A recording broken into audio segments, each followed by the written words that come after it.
Hi, welcome to Game Knights TV, where all you need is video games.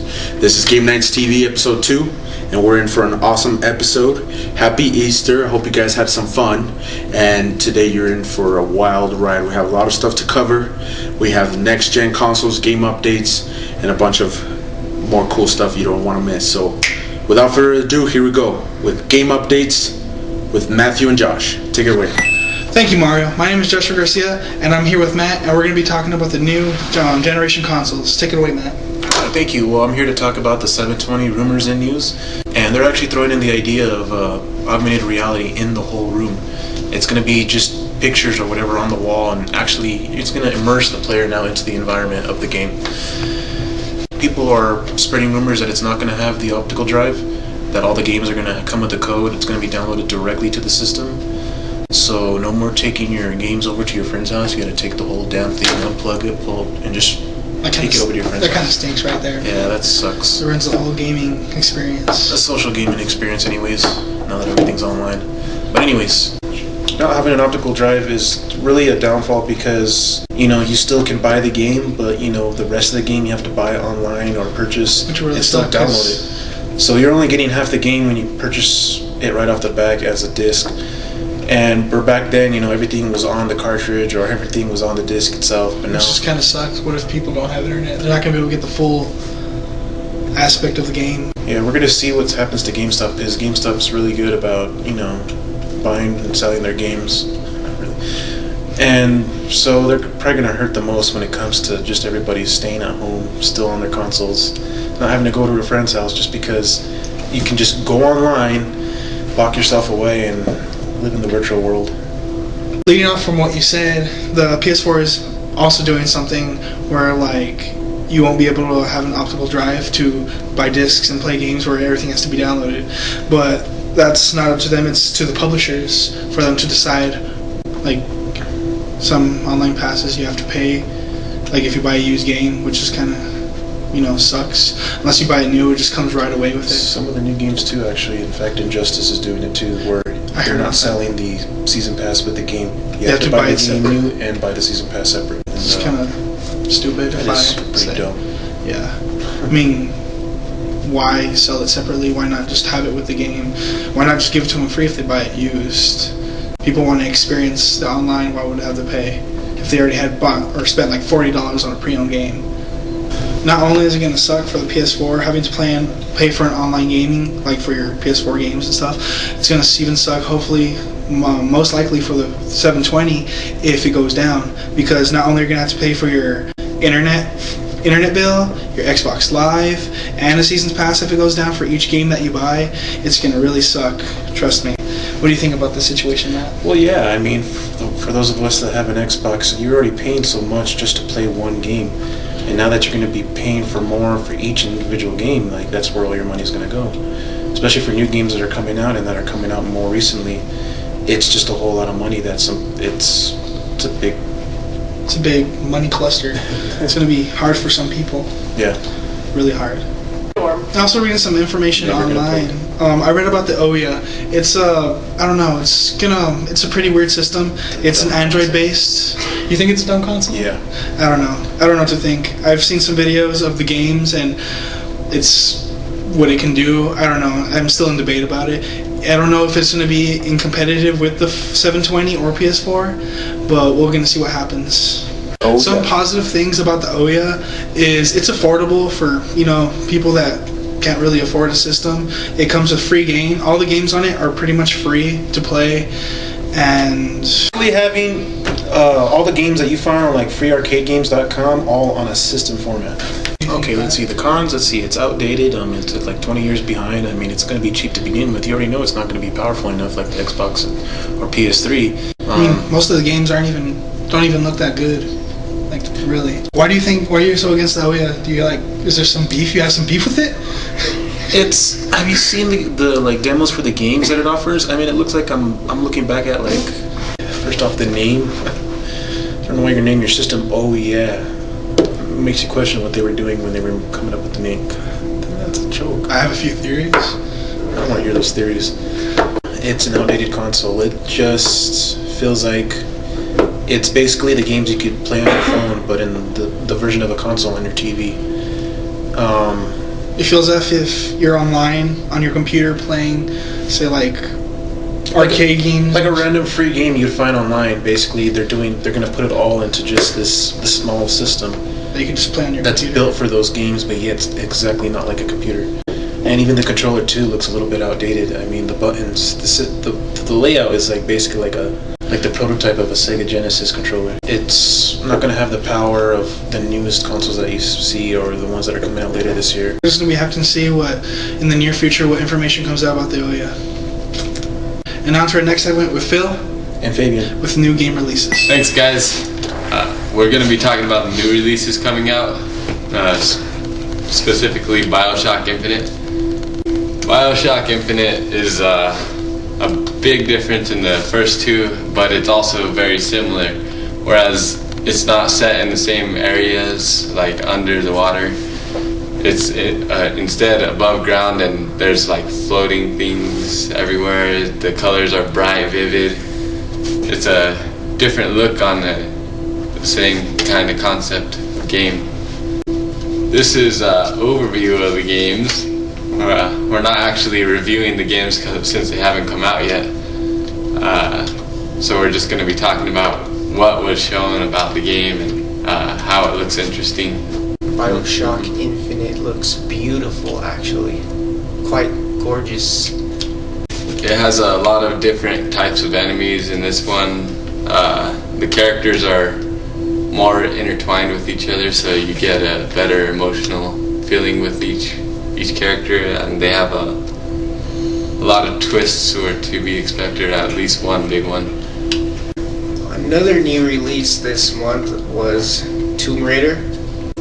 It is a really intense survival game this time around. It is really realistic with not only the visuals and graphics, but with every movement that Laura has. And not to mention, the camera angles have been greatly improved from its previous games, where they seem to be in the perfect position no matter what. The gameplay is based in an open world environment. Also, you do not need to be a die-hard Tomb Raider fan in order to enjoy this game. This game is actually for anyone who's looking for a great survival game. And this one has pretty much everything you'd expect out of that game. It is great. This new Tomb Raider will also introduce its first multiplayer ever. And it'll be a third-person view style. I've heard a lot of good and bad out of it. Bad in terms of it's a lot of similar things that's been done before, but good because it's a Tomb Raider themed still, where there still are new objectives, new abilities to do throughout your multiplayer matches. The storyline, you're back in the tombs. It feels like you're a true Tomb Raider again, and with great controls, unlike its previous editions. Now on to Mario. Thanks, Phil and Fabian. And now on to Rage Quit. We're here to talk about stuff that the video game industry does from once in a while times and pisses us off or makes us really upset. The first and the latest slip up from EA, and that was the SimCity event that we probably already heard of everywhere on the internet. But basically, when their SimCity servers went down the day of launch for a while, it even got pulled off all of the shelves. They decided as an apology to give us a free game, and you can get Mass Effect 3 or Battlefield 3 or Dead Space 3, which I personally would have probably gone with Dead Space 3, but I already own it, so. Anywho, if you're watching this episode, I hate to say that it's already too late, but we wanted to bring it up because it's part of Rage Quit. Makes us pissed off when EA slips it, especially with the online pass, and I want to retouch on that, on what Josh and Matthew said. Makes me really upset because that means that we cannot buy the used games and play them on our own systems. We have to buy them new. We're already paying so much money, and it just seems like they're out for the money, and we have to stop it. We have to put a stand, and maybe that'll make them stop and not want to charge anymore if we don't buy the EA passes. You gotta stop, EA. You gotta stop. Anywho, we're also a little bit upset because for the PlayStation 3 owners, Skyrim DLC was delayed, of course, 6 months. I know. In the past, they have done it with Sony, with Resident Evil and stuff. They've made it so that certain consoles get exclusives, but enough already, you know. Why don't you guys just release everything, all Universal at one point? You know, Microsoft's just trying to cash in some money on the Skyrim and just making the Xbox 360 have the first to get that DLC. That, I don't think that's fair.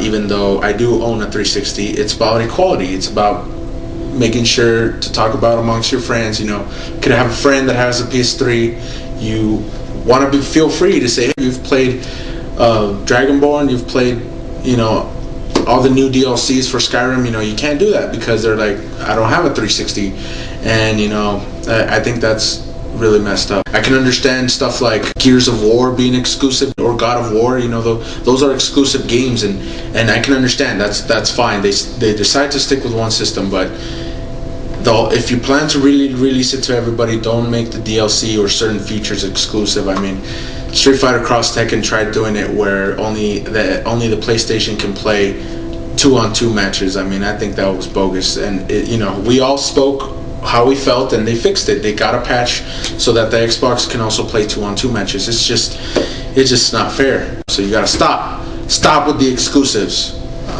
Or some people might like them, but they should just stop them, and then everybody will be happy.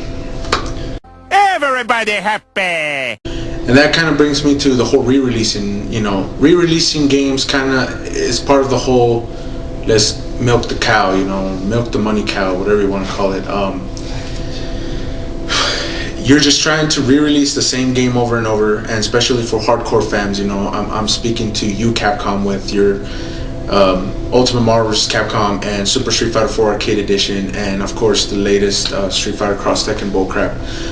We've already gone through it, and I know it's kind of old news, but I just wanted to retouch that this whole game industry trying to milk us gamers from our money, re-releasing stuff over and over. You know, just to give you an example, you bought Street Fighter 4 brand new, day of, $60. Then Super Street Fighter 4 comes out, more characters, more stages, more modes, $40 more. And then Super Street Fighter 4 Arcade Edition comes out, $30. That's $130 that you spent, not even on DLC, skin packs, all that, your Xbox Live account, you know, not counting all that. You're already over $130 for one game. And I know you're like, well, no, it's not one game, it's 3 games, but it's the same thing. Street Fighter 4, just with more stuff. And it also sucks when, you know, somebody comes in and just buys the game for $40 or $30 and gets everything, where you have been there since day one when you first game came out, $60, and you spent already $130, but then this guy comes in and just buys it for $30 and gets everything. That I think that's not fair. I don't think that's right. That also includes, you know, for the Games of the Year edition. You know, they pack everything in there and just sell it to you for $20, $30. You know, and where if you bought it the day of and you downloaded all the DLC, it could cost you well over $80 to $100 to get all the DLC. But then the Game of the Year edition has everything in there, $30, $40, and it's yours. I don't know. I also don't think that's a little fair. If it's cool for those people that don't have that much money, and you know, they're like, you know, I missed it, I didn't have that much money to spend on it, it's cool for them. But I'm just saying, if you're gonna make a Game of the Year edition with everything packed in there, and you're still gonna try to milk it, why don't just make it $40 with all the DLC included? Or give the DLC for free to the people who bought the original game. I don't know. It's just very rage quitting.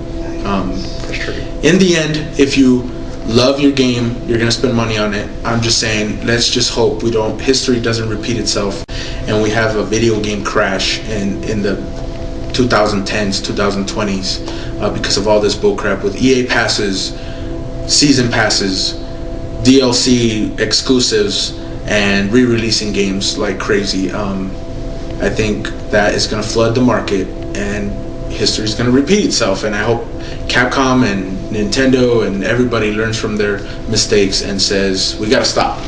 Let's just let them enjoy their game. Let's give them a fair price and keep making awesome games. That was Rage Quit, and I'm Mario, and see you guys next time on the Rage Quit section. Hello, I'm Joshua, and I'm here with Game Knights News, and I'm here to talk about Skullgirls. Recently, the creators of Skullgirls had did a donation drive and made it over $825,000 to bring more to the game, which the fans had demanded. The donation was because they wanted to bring more to the game. They had announced 5 new DLC playable characters and more. Leading on to that, this proves that gamers can make a difference by giving their voice and opinion for the games that they love. And now, onto the apps of the month with Matt. Take it away, Matt. Okay, and now for app of the month. Recently I found a really interesting app. It's called the Xbox Smart Glass, and basically it's like a remote control on your phone for your Xbox. You can swipe and it'll move the home settings or everything around on the screen for you. It does have like the button feature where it has like an X, Y, B, and then as A will just be like the whole screen itself. It is a very useful app. I have been using it lately, and also a side note, you can actually keep track of what you're playing, your achievements, and who's online, and see who else, what everybody else is playing. It's a pretty useful app. Now when it comes to actually using it, it's more convenient than versus actually using a controller. It's basically the same thing, but you couldn't really use it to actually play the games. But it is an app for on the go, like say if you're far away from home, you're not near your Xbox, then you can still log on to your phone and actually use the app wherever you are. Now tune in next time for your next app of the month. So this concludes our Game Nights episode 2, but before we go, I just want to recommend, we're a week away from the Las Cruces Game Convention, our biggest and most proudest event here in the Southwest. And if you haven't heard about Game Nights, our group is the one who is putting it together.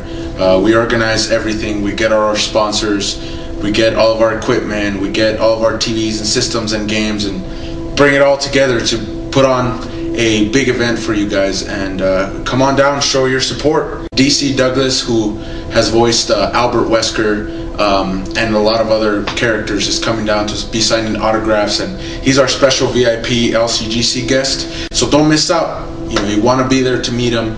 It's going to be a lot of fun. And if you're interested in joining our organization, to do our TV show, to do conventions, to do tournaments, to travel the country, go ahead and join us. We're the Las Cruces Game Knights. There's no special requisition. We don't make you sign, or we don't make you pay anything to enter our group. We just want dedicated video game loving people that are willing to help out the community. We will be at E3 this year, so check us out. Keep following our Facebook and our website, and subscribe to our YouTube channel to get more episodes, and watch that E3 coverage. It's going to be amazing. It's going to blow your mind. So Game Nights at E3, we will be there, so check us out. Alright, and like us, thumbs up, share the video, subscribe, do all that fun stuff, and see you guys on our 3rd episode next month. Once a month, Game Nights TV, RPG Fan 2005 signing out.